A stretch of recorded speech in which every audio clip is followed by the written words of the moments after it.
Hello everyone. Today I am going to explain a new topic, that is section formula. Okay, section formula which is related to chapter coordinate geometry of class 10.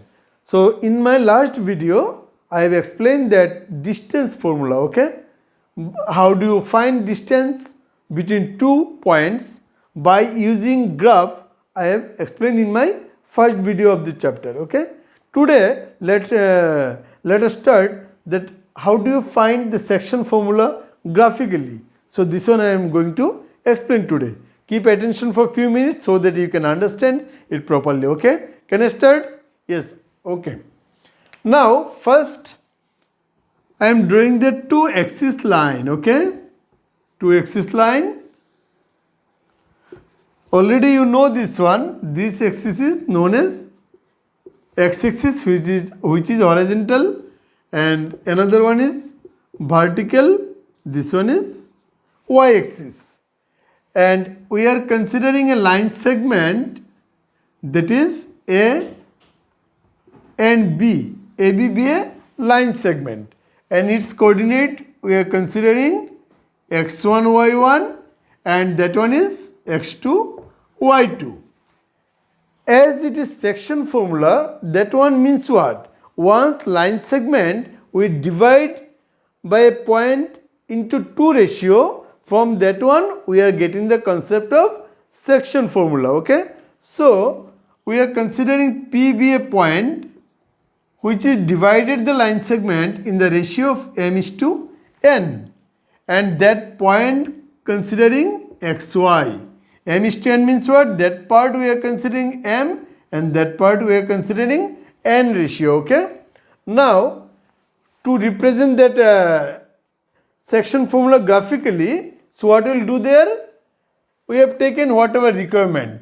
Now we have to show how do you find the coordinates of point P. Our target is to find coordinates of point P. How do you find?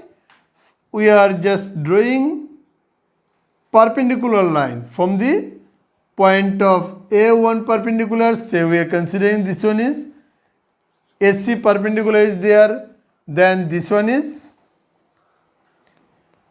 PD perpendicular, then from the point B, that one is say B another perpendicular. So as they are perpendicular, of course these three lines are parallel also to each other. Now draw another perpendicular line to PD. So this one is perpendicular. We can name it CDE. Just we are naming this one by F. And from point P, draw another perpendicular line, that is to the B, that names EFG. Okay. So up to this figure is clear, no? So how I have drawn this one. Now come to the main part. How do you find the coordinates of the point P? Is it clear? There are two triangles having, no? This is one triangle, this one is another triangle. So if you look these two triangles, what we are getting from there? I think each and everyone know about the similar triangle. Do you know what do you mean by similar triangle? First, you have to understand the meaning of similar triangles, so that we can show these two triangles are similar. So what is the concept of similar triangle? Already in my last videos I have taken 2-3 classes about the similar triangle. If you don't understand this one, definitely you follow my last video, then you will get the correct knowledge about this one. Okay, so first I am giving the hint only. What do you understand this one? Similar triangle means one property is there. Once their corresponding angles are equal, then we can say these two triangles are similar. Corresponding angles, you see, we can tell this angle 90 degree, this angle also 90 degree. Why? Because this is perpendicular to the line PD, and this one also perpendicular to the line B. So these two angles must be 90 degree. Then another point is there. You see this one is perpendicular. From the point of this is also perpendicular. Then we can say these two lines are what? Parallel. So once these two lines we can say consider as a parallel, so we can say this angle equal to this angle. So out of these two triangles we are having this angle 90 and this angle also 90, and this angle equal to this angle can say as a corresponding angle. Okay, that one I am not going through in details because of you are student of class 10, definitely you know that idea. Okay, how do two angles say correspondence. Okay, now so we can say triangle of AFP similar to triangle of PGB. Once two triangles similar, then what can you write? By similarity concept,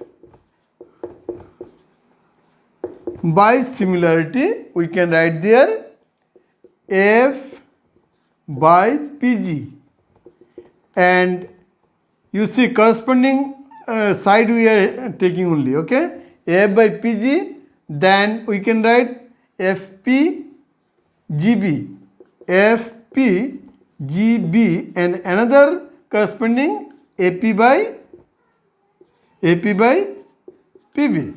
So they are proportionally equal. What does it mean? Means their corresponding parts are they are proportional. But we are required there to find the relationship between these two sides only. Okay, because of this one and this one and this one and this one. How do you find this one? So you see we can write, so therefore out of this we are taking, that is F by PG, F by PG, AP by PB. Now come to the point, F by PG and AP by PB, what is the length of F and PG and what is the ratio of these two? Okay, so what is there? F, how do you find? Just I am telling this one. S coordinate is x1, y1. What is the measure of this one? Of course, this one is x1. And S coordinate is x. What is the length of this one? It is x.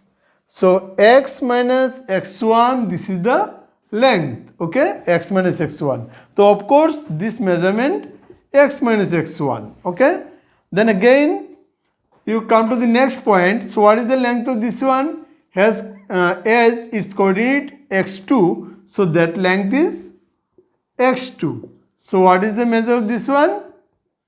This one is x and this one is x2, so that means its length is x2 minus x. So what is the measure of this one? x2 minus x. I think this measurement is clear. Okay, next come to this one. F means what?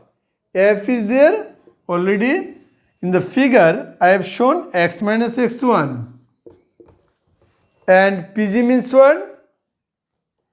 x2 minus x. And AP is there as ratio given m:n. So AP by PB means that ratio is m by n. Is it clear? So we have shown these two triangles are similar. As two triangles similar, then we can write their corresponding sides are proportional. So we can write this one by this one by this one equal. Okay. Now next steps, what do you write? You write there n into x minus x1 and m into x2 minus x. Okay. Just multiply nx minus nx1 mx2 minus mx. The next part I am showing there, nx plus mx from right to left, then again mx2 plus nx1. If you take common x, remaining x m plus n, if there is nothing common, you write accordingly. Okay. So therefore x is equal to what? X is equal to, we are getting mx2 plus nx1 by m plus n. So we are getting first coordinate, what is this one? X equal to getting mx2 plus nx1 by m plus n. Is it clear? How do you find x? And similarly we can find y equal to my2 plus ny1 by m plus n.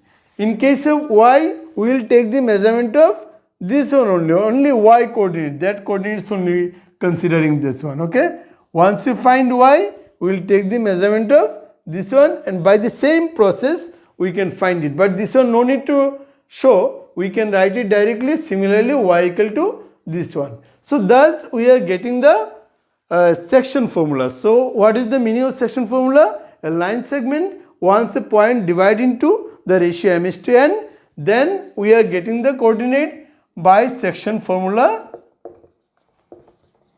We are getting the coordinates pxy equal to mx2 plus nx1 by m plus n, another one my2 plus ny1 by m plus n.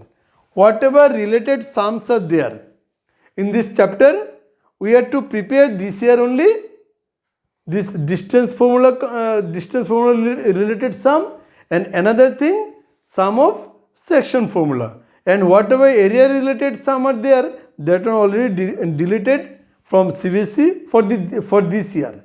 That means area of triangle, that one not required for this year.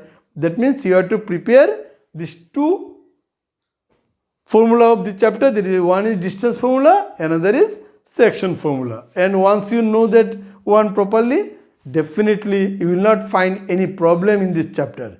And one thing more, I am going to conclude my class, and you must keep attention, and if once you cannot understand, you can go to again and again. This is your channel, you definitely follow again and again. With this hope, thank you all of you, all the best.